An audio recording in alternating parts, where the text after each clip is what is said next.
Are you ready for a fun nostalgic trip? Because in this video right here, we're going to go over every best-selling toy during the holiday season in the 1990s.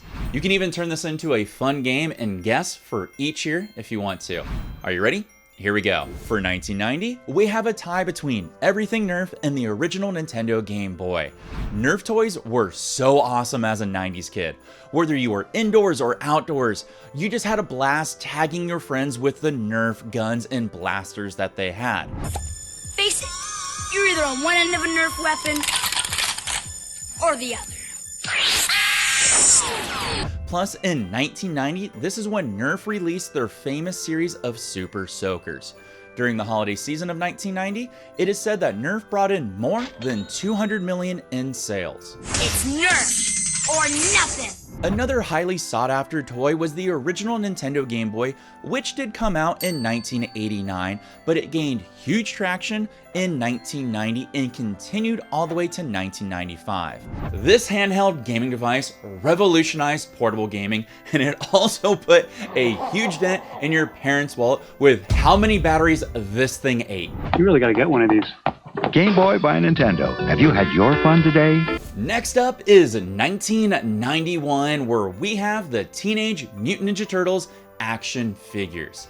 TMNT action figures became a must-have due to the extreme popularity of the cartoon show, which was released in 1987. Ninja Turtles, Teenage Mutant Ninja Turtles, heroes in a half shell, turtle power.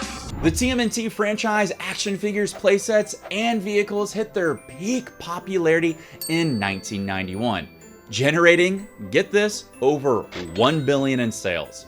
Moving on to 1992, where we have Barbie's Dreamhouse. Barbie was a consistently strong performer in the 1990s. The Dreamhouse and related Barbie toys helped generate over $100 million in sales for Mattel in 1992 alone. Barbie has been a strong performer and still is to this day. However, in 1992, everything came together for Mattel. Little girls everywhere wanted the updated version of Barbie's Dreamhouse, making little girls happy and forever changing what girls expect from guys on Bumble and Tinder. Moving on to 1993, where we have Power Rangers action figures. The colorful superheroes captured the imagination of kids, leading to a frenzy for their action figures, Zords, and other merchandise, which generated over $600 million in the year of 1993. I remember when Power Rangers came out, and it was so awesome. It had great fights, stellar monsters, large robots fighting, and that was the year that I fell in love with the one and only Amy Jo Johnson. The Pink Ranger will forever have my heart. I also want to give an honorable mention to the Deluxe Talk Boy here from Tiger Electronics, which featured a voice changer. The deluxe version came out in 1993, released alongside Home Alone 2, making it one of the most sought after toys in 1993.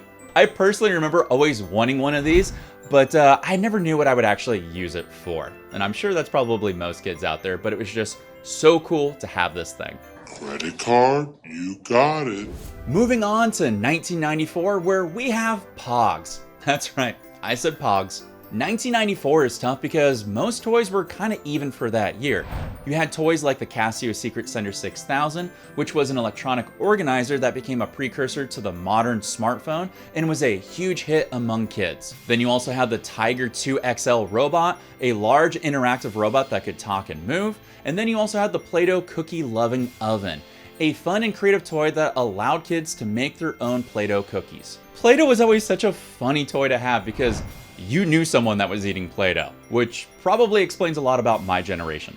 Even with all those awesome toys, the one toy that was on fire this year, and let me tell you, it was a huge waste of money, and as a 90s kid, we all loved it. It was Pogs. While Pogs have been around since the 1920s, the commercialization of them grew in the early 1990s and exploded in 1994. But look, I got some cool Pogs. Elf Pogs. Remember Elf? He's back. in pod form. From firsthand experience, let me tell you, it was just weird. Everyone had Pogs. They'd carry them around in these little tubes, and Mega Chads always wanted to challenge you and show off their newest slammer. Everyone wanted to play. It didn't matter if you were a boy or a girl, young or old, everyone wanted to play. You just had to be there. It was a unique time. Now, I couldn't find an estimate of how much Pogs generated in this year for sales, but I can tell you how much it generated in 1998. And that number was, yeah, 0. That's because everyone moved on and the fad died. The Buzz Lightyear toy became the must-have toy of 1995, mostly in part due to supply shortages, which created a frenzy amongst Karens at department stores. While I couldn't find exact sales figures for this toy, the movie itself generated over $370 million. Next up, we have 1996, where we have another tie. We have Beanie Babies and Tickle Me Elmo. I think you knew this one was coming. This was not just a toy, but this was a way of life for some poor souls out there. Yes, I'm checking right now to see what I'm missing in my collection. While Beanie Babies came out in 1993 and gained some traction by 1995, it was their collaboration with McDonald's in 1996 that exploded the toy into the stratosphere, generating more than $1 billion in the 1990s, making them one of the must-have toys for collectors around Christmas time. In 1996, a new line of mini Beanie Babies were created that would come to McDonald's Happy Meals.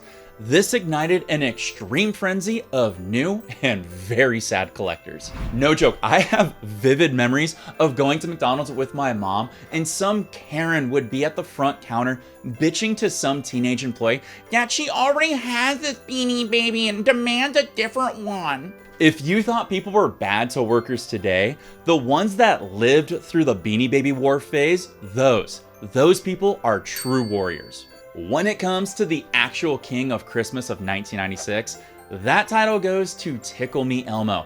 He is king of the hill. The toy was originally sold for right around $30, but was being resold by scalpers for all the way up to $1,500. The story of Tickle Me Elmo is insane, and I literally mean insane. I know, because I lived through it and I remember all the stories on the news. Women were fighting in the store. People were chasing down delivery trucks, and employees were trampled during the Midnight Madness Black Friday sales. It was insane. All I can say is, I'm glad we're a little bit more civilized now. Oh wait. It's been reported at the end of that year that more than 1 million Tickle Me Elmos were sold. Tickle Me Elmo, the newest huggable member of the Tycho Sesame Street family. 1997 ushered us into the world of virtual pets. Every girl I grew up with, and I mean every girl, had a Tamagotchi. They were everywhere. They were on backpacks, purses, in their pencil boxes, or just hanging on their clothes. They were so big that they generated more than 40 million units sold worldwide. While Tamagotchi isn't as popular as today as it was in the 1990s, it actually is still around with mobile games on your smartphone.